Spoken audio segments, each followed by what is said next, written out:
Hello and welcome to a special video episode of The Stinger. Joining me on today's episode, as always, they are seeking desert power today.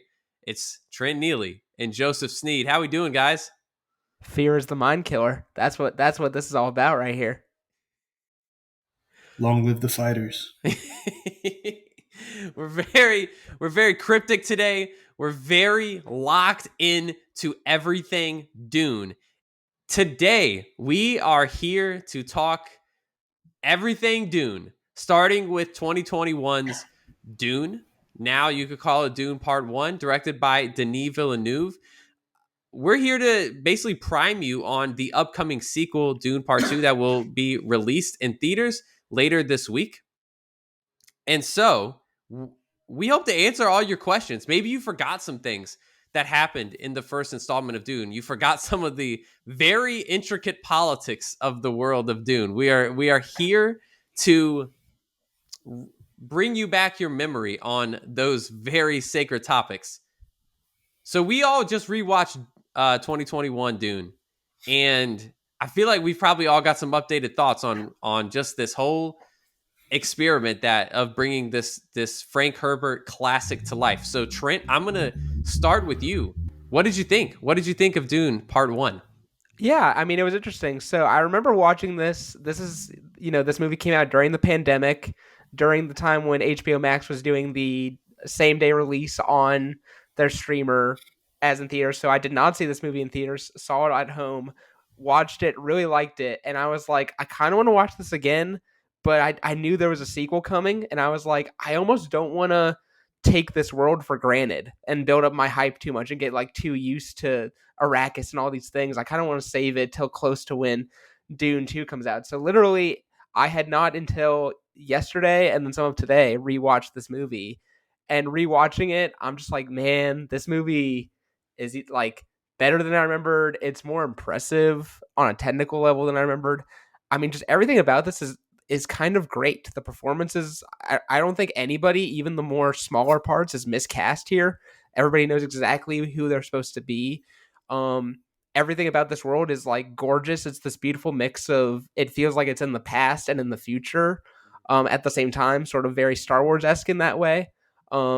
And like Hans Zimmer's score is just incredible in this. I kind of forgot how much so many of these things slap. Like when the bagpipes come in, Yes, I was like, yes, give me the bagpipes all day, Hans. And yeah, I forgot how dense the like the mythology and the politics are here. Like you were saying, Josh, like it's funny that everybody's like, man, Phantom Menace gets into trade routes, and then Dune's like, hold my beer, get ready for empires and colonies and secretly backing other clans and starting warfare and all these things. And it's just great. It's a great movie that's very hard to find any genuine flaws in.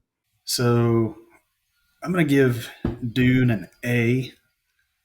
Had a really good time rewatching it. Just kind of seeing the visuals of it. I really liked Caladan. Seeing that again, kind of the differences between Caladan and almost said Tatooine. Between Caladan and Arrakis, because they're about as opposite of planets as you could get. Because Caladan is like, oh, here is ocean planet with some islands, and Arrakis is like sand. There is sand. There's lots of it. Sand and rocks. But the movie looked great. I think the performances were great. Had forgotten how much fun Jason Momoa was having. He's so good. Oh my gosh, yes. As Duncan Idaho. So any of the listeners out there that have read past Dune, the first book, can maybe relate to Jason Momoa's clone coming up. But yeah, just a fun time seeing spaceships, bagpipes, sandworms, Paul having like a panic attack from space. Oh yeah, that was intense. And when they decided, it was a really slow kind of first half of the movie with a lot of political stuff, and then towards the end of the movie, they're like, "We want this to be an action movie now," and it nailed it with the the Harkonnens coming back in and basically genociding the Atreides. Yeah, great time with the movie. It was amazing, guys. Like rewatching it, I was just quick. I may have told the story on the podcast before. I can't remember, but like Trent said, this was a straight to Mac streamer when it came out. So I watched Dune on my MacBook, which was just not a good decision. Haley and I were on vacation and couldn't like resist. It was like, oh, something new. There hasn't been something new in a long time. We watched Dune on my MacBook, and I was so confused. I was so confused about everything that was going on. That I remember like finishing it thinking, I feel like I was supposed to love that. And it was cool. It looked visually beautiful all throughout. Like I was engaged. I was entertained, but I didn't take much away from the movie in terms of like understanding what it all meant. And this time around, I've read through the first Dune book through where the first movie ends. So this time I'm like, oh, this is great. This all makes sense now. I know like all of these events that are happening. To your point earlier, Trent, like the acting being as good as it is, where like each minor character has moments to shine, and the performances are just totally indebted to the characters that we see in the book. I think like I think the way I was reading the characters in the book portrays pretty well to how they're portrayed on screen in the first Dune movie. So for me, I would give Dune Part 1 like A minus. I think would be my grade. I think it's really really good. There's a couple elements after reading through where I am in the book that I wish they had harped on a little bit more. I'd be curious, Joseph. You are the expert on Dune, the novel. So part 1 of the movie ends, almost like 2/3 through the book. Based off of where the movie ends, how faithful of an adaptation to Frank Herbert's, two-thirds of Frank Herbert's book is Dune Part 1? I mean, it's fairly close as you can get as a movie. You read it. They kind of gloss over the traitor storyline where Trent, there's a storyline in the books where they know that there's a traitor inside of the Atreides. Oh, interesting. On Dune, but they don't know that it's Dr. Yue. Okay. And they kind of are like, yeah, there's no shot it's Dr. Yue because of this like genetic conditioning he has that he works around to betray him, which kind of takes away an interesting part from the second half of the book. The traitor storyline. There's some stuff with Fade in the first half of the book that they kind of gloss over. Yep. But I think they'll put back in. And then some of what the Atreides do on Dune of like interacting with people that aren't the Fremen gets left out. Mm-hmm. There's some major differences with Dr. Kynes where they don't really find out that Dr. Kynes is Liet until later. Mm-hmm. And in the movie, they're like, this is Dr. Liet Kynes. It's like, oh, well, okay. That takes away the mystery of who Liet is. Yep. I think for the most part, it was pretty faithful to the major beats of the story. They just leave out some of the details of like, this is what characters are up to in the background. This is what the scheming kind of going on is. And they leave out, I think intentionally, because they'll get it in the second part of the movie, some of the stuff with the Emperor, because in the book, there's all these little nuggets from Irulan, who's Florence Pugh's character.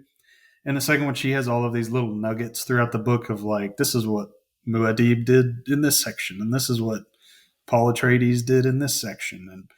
And she's writing almost like a memoir from like an eyewitness perspective.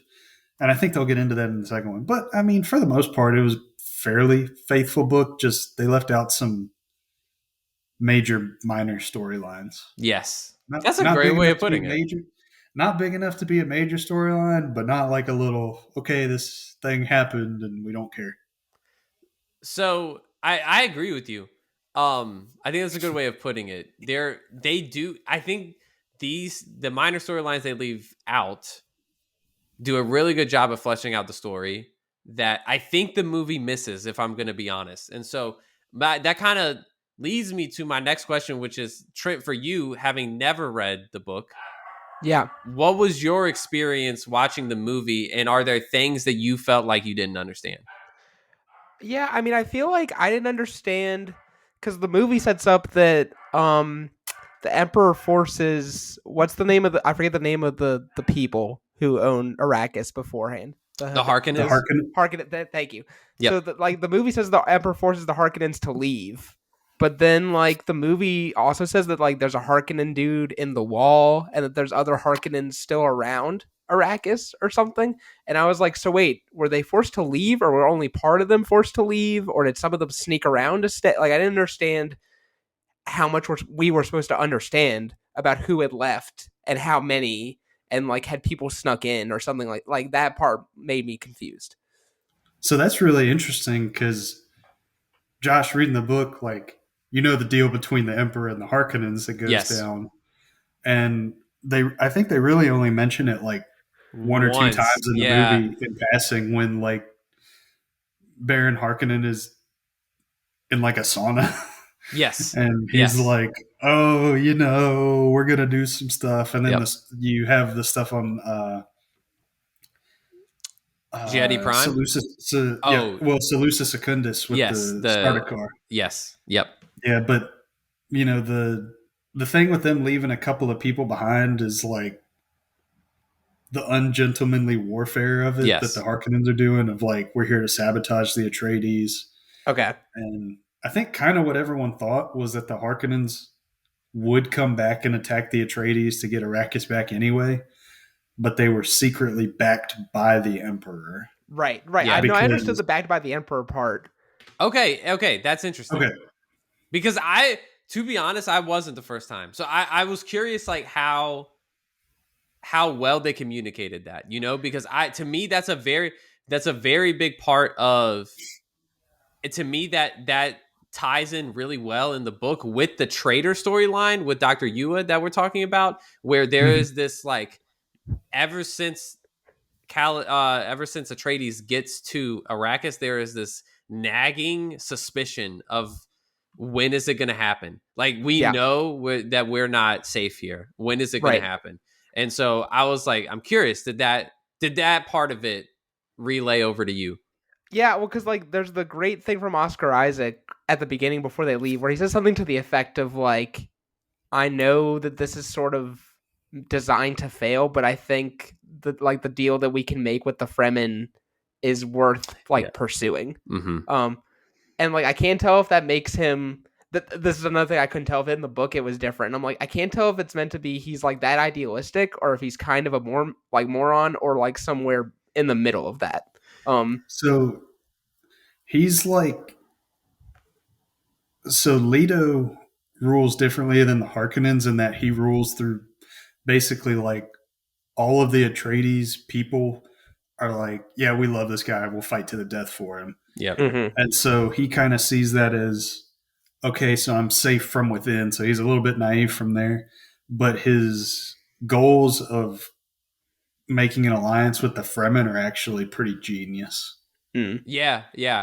I would say there's a big distinguish between Leto and Skarsgård's character. I can't remember what his name is right now. It's just Baron. Baron, yeah. Something. Baron, yeah. The Baron. There's a big difference between Baron Vladimir Harkonnen. That's right. It's Vladimir. I knew there's a Vladimir in there. Yeah. So yeah, there's supposed to be a stark contrast between the way those two lead, and a genuine love for Duke Leto by all the Atreides. So I also think. Well, then I'm curious. Sorry, before we move off that real quick, like the movie makes this big deal of like the Emperor growing suspicious of like Leto's influence. So in the book, are like they doing are they organizing politically in some way, or is that just that like it's more that the emperor knows how popular he is and that's just what's freaking him out?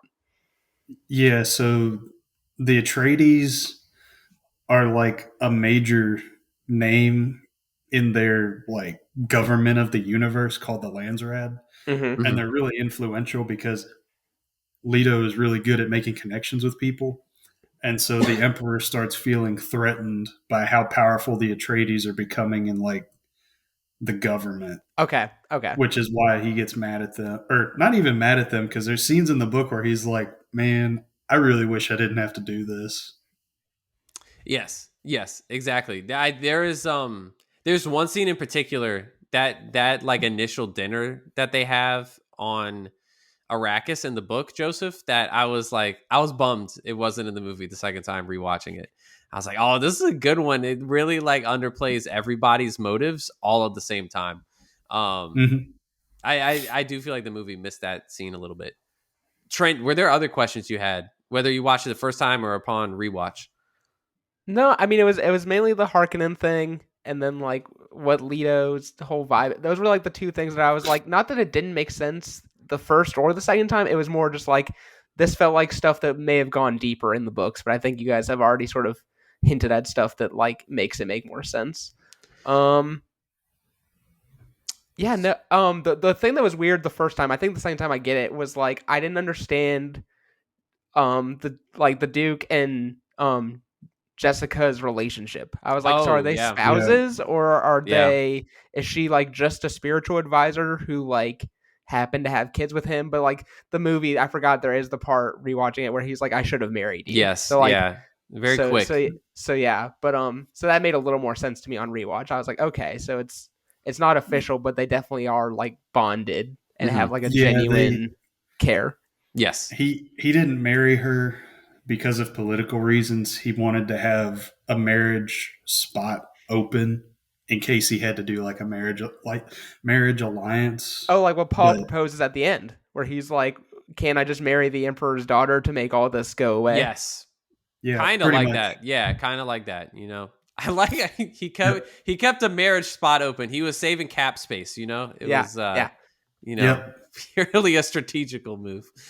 No, Um, no void years on those no, contracts. exactly. No trade clause.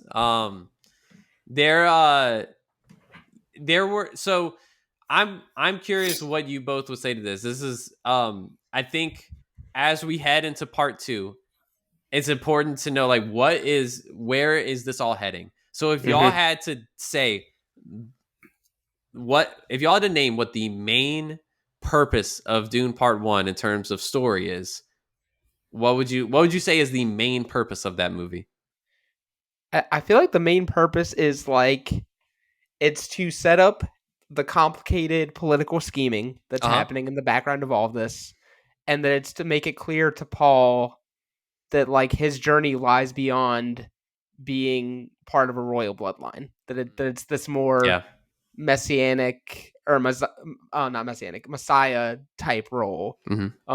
And like him learning to embrace that by the end of this one, so that he can go do intense stuff in the next one. Yeah, if only there was a book called Dune Messiah that Paul's a main character in.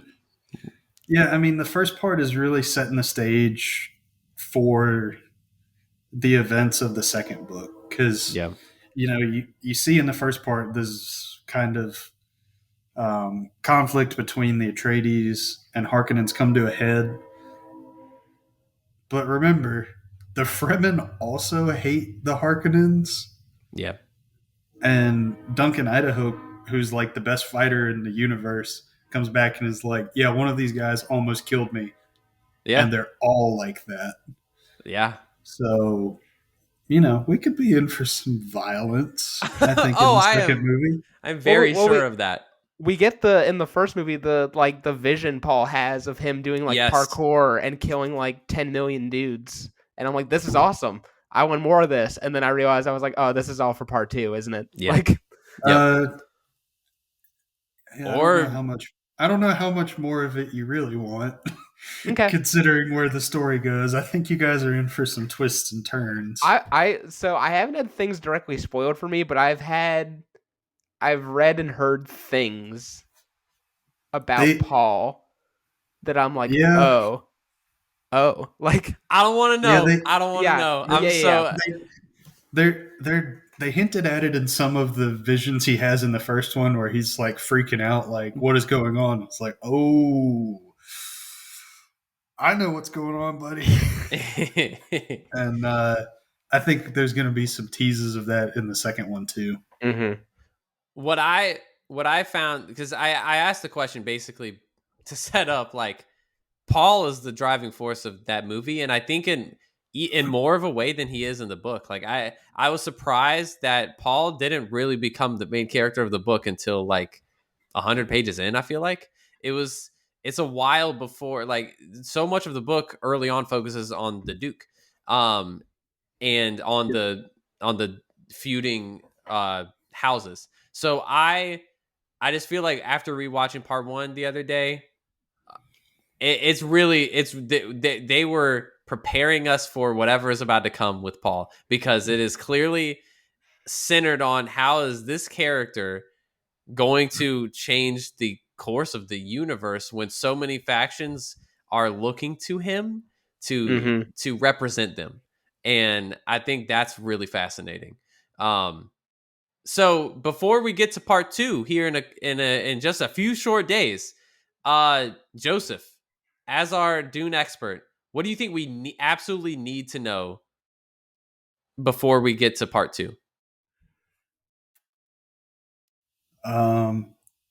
You probably don't want to be a floating fat guy. Um, I don't know. I mean, I don't want to spoil what's going to happen in part two, but I think we're in for quite a ride based off of what's going on. And there's one character, I don't know how they're going to do this character. And I've talked about this character before, but not named this character yet. Uh-huh. I'll tell you this character's name, and just be on the lookout because I have no idea what they're going to do. Alia. Interesting. Okay. Okay. All right. Got it locked away up here. I have absolutely no idea what they're going to do with this character because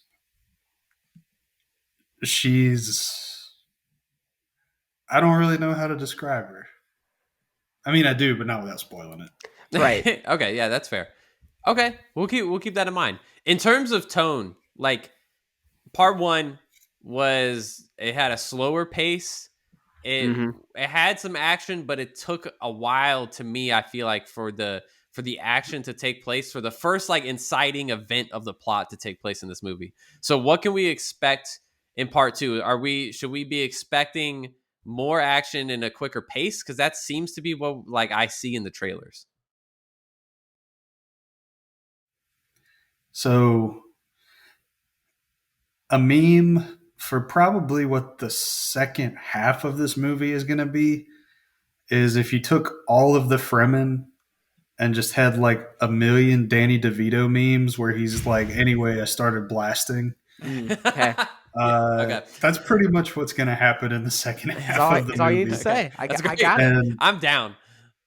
But yeah, so I think the first half of the movie they're going to play up the relationship between Paul and Chani. Mm-hmm. Okay. And we've seen in the trailers that Paul is going to ride a big worm. Yeah. Oh yeah, and I think I'm down. That's kind of going to be a transformative part of the movie for him, along with some other events. But The worm has already been a transformative part of our lives. So yes, but when Paul's like, you know what, take the gloves off, Fremen. It's going to be on.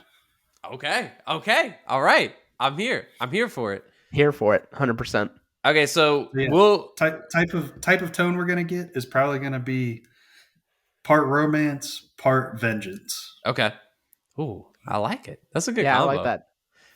All right, I'll send us out on this question. What is your general or what's your prediction for what the general reaction to this movie is going to be? Like overwhelmingly positive, somewhere in the middle, or negative? I hope it's not negative. I feel like what we are gonna see is on the front end, people are gonna be like losing their mind. Like they're like, this is the first bit. Like with the like, I can see the articles now. Like it's like with the exception of Top Gun Maverick, like we have not seen a blockbuster of this scale since blank. I feel like people are gonna throw Lord of the Rings in there, like Fury Road. Like they're gonna be like, this is what big scale movie making should be, as opposed to what like Marvel has been doing for the past 3 years. There's gonna be so many indirect shades, or not even indirect, but like shade thrown at Marvel. I feel like in the reviews of this, I feel like it's already happening in some of the reviews. And then I feel like that's gonna be for like 10 days after this movie opens, and then there's gonna be the counter arguments of like, it's only a second half of a movie, so it doesn't actually count. And then it doesn't matter that this movie's gonna make all the money because basically nothing comes out till like Godzilla versus Kong maybe at the end of March, but even maybe not until Planet of the Apes in May. Like this movie has sort of Ghostbusters. Oh, Ghostbusters is going to do it at the end of March, isn't it? Yeah. Okay, but basically it has the whole month of March to just print money. Yeah. Like, and I think people will see this movie multiple times just for the spectacle. Denis Villeneuve said that. He's like, if you want to get people in the theaters, you have to make it worth the investment of scheduling and money. So they want to see and hear cool things. So I wanted to make sure that you saw and heard cool stuff that you hadn't before. So I think it's going to be an experience, whether you like it or not, So I think that'll count for a ton. Trent, you might also be a prophet, because I think you might have the blueprint to how this plays out. I don't know, Joseph, do you see it going any other way? I think for the most part it'll be praised. I'm thinking the critic score is. I think the critic score is probably going to end up being around like an 85 to a 90. Mm-hmm. And I think the audience score is going to end up in like the 80 to 90 range. The divisive one is going to be Dune Messiah, which they pretty much said they're making that now. Yeah, that one I could see being very divisive, but I think this one will be mostly well liked. With some people, because you always get the backlash. I'm thinking the r/movies crew that's like, this movie's awesome, and then like Trent was saying, like 10 days, 2 weeks later, they're like, this movie sucks. Yeah. I think that's going to be a minority of people, though. I do think, especially the film bros and the movie critics are going to heap praise on this movie, because I mean, we need something, I just think that's the way they see it. It's like, we need a win. You look out at the slate of 2024 that's coming up. It's looking bleak for the true, like cinema appreciators out there. I think this is the moment to like you were saying earlier, Trent, stamp your flag, and this is how movies should be made. So I think this one, go ahead, Joseph. I think this one will be different too, in that it doesn't feel like a piece of content. No. Like, it feels like there's genuine like love and hard work put into this, instead of like, all right, we have to get our Q1 movie out, we have to get our Q2 movie out, this one is like, okay, this is definitely like a franchise type of movie, but it's not one that just got like crapped out like we've been seeing kind of with some of the Marvel movies and most of the DC movies of late, and some other things. Like, I mean, I don't want to be the bearer of bad news, but based on what I could tell, Madam Web is awful. Mm-hmm. Yeah. And Morbius was terrible. I haven't seen either of them, but I don't think I would like either of them. Well, no, and something that we didn't talk about in the history of this and with part one is that like there was an adaptation of this years ago by David Lynch, who's a respected filmmaker and who loved the book, and like famously the adaptation did not turn out the way that he wanted. And that's right. There's like a whole mythology of the making of that adaptation by itself. And so like people were like, not daring Denis to fail, but like they're like, this is considered impossible.